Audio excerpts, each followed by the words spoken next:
ఇరాన్పై America భీకర దాడి చేసింది.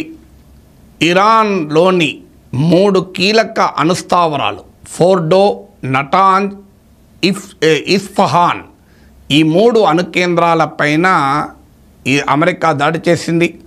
దేశ ప్రజలను ఉద్దేశించి మాట్లాడుతూ అమెరికా అధ్యక్షుడు డొనాల్డ్ ట్రంప్ ఇరాన్ న్యూక్లియర్ డేంజర్ను పూర్తిగా ఎలిమినేట్ చేశాం, ఇరాన్ ఇక అణుబాంబు తయారు చేయడం సాధ్యం కాదు అని ప్రకటించారు. అయితే ఇరాన్ మాత్రం ఈ దాడి అనంతరం కూడా తమ అణు కార్యక్రమం మేము పీస్ఫుల్గా అవసరాలకే నడుపుతున్నాం కనుక కొనసాగుతుందని ఇరాన్ ప్రకటించింది. ఈ 3 అణు కేంద్రాలు చాలా కీలకమైనవి. ఎందుకంటే ఫోర్డో అణు కేంద్రము అత్యంత ముఖ్యమైనది. నేను చాలా కాలంగా చెప్తూ వచ్చాను. 80-90 మీటర్స్ లోపల అండర్ గ్రౌండ్లో ఒక మౌంటైన్ కింద, పర్వతం కింద నిర్మించినటువంటి అణు కేంద్రం. ఇది ఇరాన్ న్యూక్లియర్ ప్రోగ్రాంలో అత్యంత కీలకమైంది. ఇక రెండవది నటాంజ్ అణు కేంద్రం. వాస్తవంగా ఇజ్రాయిల్ కూడా దాడుల్లో నటాంజ్ను లక్ష్యంగా చేసుకుని అటాక్ చేసింది కూడా. ఈ నటాంజ్ అణు కేంద్రంలో అడ్వాన్స్ సెంట్రిఫ్యూజెస్ తయారు చేస్తారు. అలాగే మూడవది ఇస్ఫహాన్ అణు కేంద్రం. ఇక్కడ యురేనియం కన్వర్షన్ తయారవుతుంది. అంటే ఈ మొత్తం న్యూక్లియర్ ప్రోగ్రాంలో వివిధ దశల్లో ఈ 3 న్యూక్లియర్ ఫెసిలిటీస్ అత్యంత కీలకమైనవి. సో ఈ 3టిని ధ్వంసం చేశాం అని ప్రెసిడెంట్ ట్రంప్ ప్రకటించాడు. ఇజ్రాయిల్తో కోఆర్డినేట్ చేసుకొని ఈ పని చేశాము అని కూడా ఇజ్రాయిల్కు ధన్యవాదాలకు కూడా చెప్పాడు. అయితే ఇరాన్ ఇస్తున్న క్లారిఫికేషన్ ఏంటంటే తమ అణు కార్యక్రమం కొనసాగుతుందని ప్రకటించారు. ఇప్పటి వరకు డ్యామేజ్ను అసెస్ చేశాం, ఈ దాడి వల్ల ఏ రకమైన రేడియేషన్ లీక్ కానీ ప్రజలకు ప్రమాదం కానీ లేదని గుర్తించామని ఇరాన్ వ్యాఖ్యానించింది. ఇటీవలనే అమెరికా అధ్యక్షుడు Donald Trump I may or may not attack Iran అన్నాడు. 2 వారాల సమయంలో డిసిషన్ తీసుకుంటామన్నారు. నేను దానిపై కూడా నిన్న విశ్లేషించాను. ఈ 2 వారాల సమయం ఎందుకు తీసుకుంటానంటున్నాడు, ఎందుకు ట్రంప్ సంకోచిస్తున్నాడు అనే వీడియోలో చెప్పాను. వివిధ కారణాలతో పాటు చివరి కారణంగా ఒక రకంగా తాము దాడి చేయమని భ్రమల్లో ఇరాన్ను ఉంచటానికే ట్రంప్ ఈ ఎత్తుగడ వేస్తున్నాడా అని కూడా అన్నాను. సరిగ్గా అదే జరిగింది. వాస్తవంగా ఇజ్రాయిల్ అటాక్ చేసిన సమయం కూడా ఇరాన్తో అమెరికా 5 రౌండ్ల చర్చలు జరుగుతున్న సమయంలో, అప్పటికి 5 రౌండ్స్ అయ్యాయి.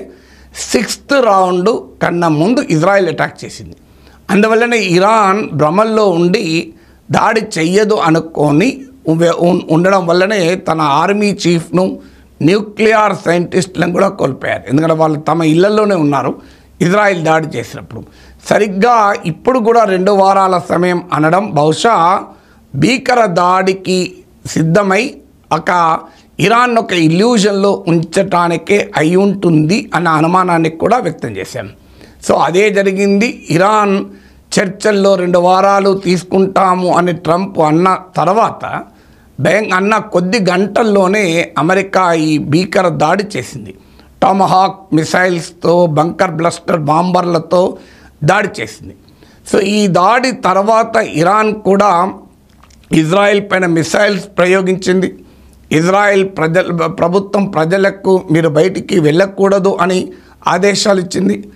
అమెరికాలో కూడా న్యూయార్క్, లాస్ ఏంజల్స్ లాంటి, వాషింగ్టన్ లాంటి కీలక నగరాల్లో కూడా హెచ్చరికలు జారీ చేశారు. భద్రతను కట్టుదిట్టం చేస్తున్నారు. అంటే ప్రపంచమంతా కూడా ఒక రకమైన టెన్షన్లో ఉంది. వాట్ నెక్స్ట్, ఏం జరగవచ్చు తర్వాత అని. ఇప్పటికీ డొనాల్డ్ ట్రంప్ దేశ ప్రజలను ఉద్దేశించి ప్రసంగిస్తూ మొత్తం మిడిల్ ఈస్ట్కే ప్రమాదంగా ఉన్న, ఇజ్రాయెల్ మనుగడకే ప్రమాదంగా ఉన్న ఇరాన్ న్యూక్లియర్ ప్రోగ్రాంను మేము నిర్వీర్యం చేశాము. ఇక ఇరాన్కు మరోసారి అల్టిమేటం ఇస్తున్నాను, శాంతి ఒప్పందం కుదుర్చుకుంటే మంచిది, లేకపోతే మరింత ప్రిసిషన్, మరింత సీరియస్ దాడులు ఇరాన్పై చేస్తాము అని ప్రకటించింది. అయితే ఇప్పటిదాకా ఒక చర్చ కూడా ఏంటంటే ఇరాన్లో రెజీమ్ చేంజ్కు అమెరికా, ఇజ్రాయెల్ ఏమైనా ఆలోచిస్తున్నాయని. ఆల్రెడీ చర్చలు కూడా మొదలయ్యాయి. అయతుల్లా ఖమేనీ నాయకత్వంలోని ఇస్లామిక్ రెజీమ్ పడిపోతే ఎవరు మళ్ళీ అధికారంలోకి అంటూ అమెరికాలో ఉంటున్న మాజీ రాజు షా కుమారుడు 45 ఇయర్స్గా అమెరికాలో ఉంటున్నాను, నేను సిద్ధమని కూడా చెప్పాడు.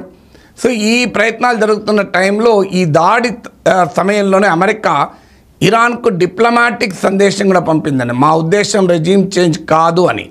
ఇజ్రాయెల్ మాత్రం క్లియర్గా అయతుల్లా ఖమేనీని అంతం చేయడం వల్ల మాత్రమే ఈ సమస్యకు పరిష్కారం దొరుకుతుంది అని ఇజ్రాయెల్ గతంలో ప్రకటించింది. ట్రంప్ అప్రూవ్ చేయకపోవడం వల్ల ఆ పని చేయలేదని కూడా వార్తలు వచ్చాయి. ట్రంప్ ఏమో అయతుల్లా ఖమేనీ ఎక్కడున్నాడో మాకు తెలుసు, ఆయన ఈ ప్రస్తుతానికి మాత్రం అతన్ని బయటికి లాగి చంపము, ఈ safe for time at least for now అన్న పదం వాడాడు. అందువల్ల ఇప్పుడు ఇరాన్కు డిప్లొమాటిక్గా మా లక్ష్యం రెజీమ్ చేంజ్ కాదు, మా లక్ష్యం న్యూక్లియర్ ఫెసిలిటీస్ని టార్గెట్ చేయడం మాత్రమే అని అమెరికా చెప్పినా అది ఎంత మేరకు క్రెడిబుల్ అనేది క్వశ్చన్ మార్క్గానే ఉంది.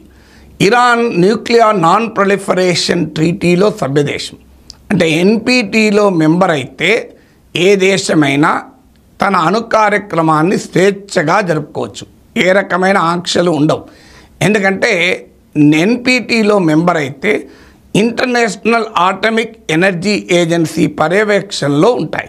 అందువల్ల ఏ దేశమైన ఎన్పిటిలో సభ్య దేశం అయితే ఆ దేశము అణుబాంబు తయారు చేయడానికి వీలుండదు, ఎందుకంటే అది రహస్యంగా ఉండటానికి వీలు లేదు. ఐఏఏ ఇన్స్పెక్షన్ ఉంటాయి కనుక. అంటే ఇరాన్ ఎన్పిటిలో సభ్య దేశం అయినా కూడా ఇప్పుడు దాడి జరిగింది. దీనివల్ల అణ్వస్త్ర నిరోధక ఒప్పందం ఎన్పిటి వ్యవస్థ విశ్వసనీయత కూడా ప్రశ్నార్థకమైంది. ఇందులో ఇంట్రెస్టింగ్ ఏంటంటే ఇజ్రాయెల్ ఎన్పిటిలో మెంబర్ కాదు. ఇజ్రాయెల్ 50-60 ఏళ్ల క్రితమే అణ్వాయుధ సామర్థ్యాన్ని పొందింది కూడా. సో కానీ ఇజ్రాయెల్ విషయంలో ఏమీ మాట్లాడని అమెరికా ఇరాన్ మాత్రం అణ్వాయుధాలు తయారు చేస్తుంది, నాశనం చేస్తామంటూ వస్తుంది. అందువల్ల ఇదే రకమైన వాదనతో ఇరాక్లో సద్దాం హుస్సేన్ ప్రభుత్వాన్ని అంతం చేశారు. వెపన్స్ ఆఫ్ మాస్ డిస్ట్రక్షన్ ఇరాక్లో ఉన్నాయి అని. సో ఇరాక్లో ఉన్నాయన్న వెపన్స్ ఆఫ్ మాస్ డిస్ట్రక్షన్ను ఇన్నేళ్ళు దశాబ్దాలు గడిచిన సద్దాం హుస్సేన్ అంతం చేసిన ఇప్పటి వరకు అమెరికా ఏ రకంగానూ నిరూపించలేకపోయింది. అందువల్ల ఇరాన్ ఏమో మా దగ్గర అణ్వాయుధాలు లేవు, మేము అణ్వాయుధాల తయారీకి పూనుకోవడం లేదు, అణ్వాయుధాల బూచి చూపెట్టి మా దేశాన్పైన అటాక్ చేయాలన్నది అమెరికా ఇజ్రాయెల్ లక్ష్యం అని ఇరాన్ వాదన. ఎందుకంటే ఈ వాదనకు బలాన్ని చేకూరుస్తూ America director of national intelligence Tulsi Gabbard కూడా మార్చిలో అమెరికా సెనేట్ ఇంటెలిజెన్స్ కమిటీకి ఇచ్చిన రిపోర్ట్లో అమెరికన్ ఇంటెలిజెన్స్ అంచనా ప్రకారం ఇరాన్ న్యూక్లియర్ వెపన్స్ వైపుగా వెళ్ళడం లేదు అని చెప్పారు.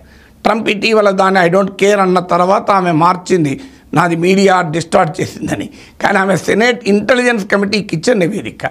అందువల్ల అమెరికా నిజంగానే ఇరాన్ దగ్గర అణుబాంబు ఉంది, ఇది ప్రపంచానికి ముప్పు అని దాడి చేస్తుందా, లేదా అత్యంత బలహీనంగా ఉన్న సమయంలో ఇరాన్ను సర్వనాశనం చేయడానికి ఇరాన్ మరింతగా నిర్వీర్యం చేసి పశ్చిమాసియాలో తన మిత్రదేశమైన ఇజ్రాయిల్ సంపూర్ణ ఆధిపత్యం కొరకు చేస్తున్న వ్యూహాత్మక దాడి అనే క్వశ్చన్ ముందుకు వస్తుంది.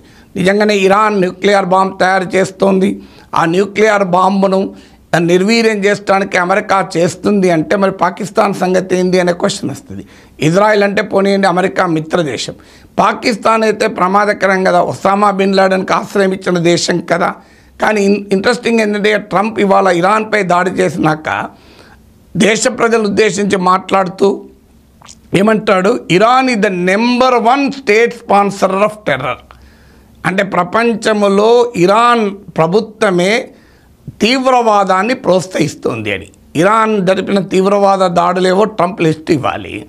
పాకిస్తాన్ ఏమో ఓపెన్గా పహల్గామ్లో దాడి జరిపితే ఆ దాడికి అసీం మునీర్ కారణమని స్పష్టంగా కనబడుతుంటే అసీం మునీర్కోమో వైట్ హౌస్లో విందిచ్చి I'm honoured to meet Asim Munir అని పేర్కొంటూ పాకిస్తాన్ ఇదే our phenomenal partner in counter terrorism అంటూ పాకిస్తాన్కు సర్టిఫికెట్ ఇస్తూ ఇరాన్ మాత్రం number 1 sponsor of state terrorism అంటే అమెరికా క్రెడిబిలిటీ ఏంటి, అమెరికన్ హిపోక్రసీ ఏంటి?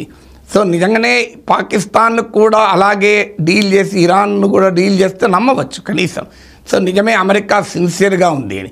ఒకవైపు ప్రపంచంలో ఎక్కడ తీవ్రవాద ఘటనలు జరిగినా దాని మూలాలు పాకిస్తాన్లో కనబడుతుంటే, పాక్ నాయకులు బహిరంగంగా ఒప్పుకుంటుంటే మేము తీవ్రవాదుల్ని ప్రోత్సహించామని లష్కర్ ఈ తోయిబా నాయకులతో పాక్ మంత్రులు స్టేజ్ షేర్ చేసుకుంటుంటే, టెర్రరిస్టుల అంత్యక్రియలకు పాకిస్తాన్ ఆర్మీ నాయకులు వెళ్తుంటే పాకిస్తాన్ మాత్రం నెంబర్ 1 స్టేట్ స్పాన్సర్ కాదు, పార్ట్నర్ అవుతుంది, ఫినామినల్ పార్ట్నర్ అవుతుంది. ఇరాన్ మాత్రం నెంబర్ 1 స్టేట్ స్పాన్సర్ కనుక దాడి చేస్తామంటే నిజంగా నమ్మటానికి అవకాశం ఉందా? అందువల్ల అమెరికా దాడి ఇంటర్నేషనల్ ఆర్డర్ను దెబ్బతీసింది. ఇక ఎన్పిటిని ఎవడు నమ్మడు, అమెరికా అష్యూరెన్సెస్ని ఎవరు నమ్మరు, అమెరికా చర్చలు జరుపుతుందన్నా కూడా ఎవరు నమ్మని పరిస్థితి వస్తుంది.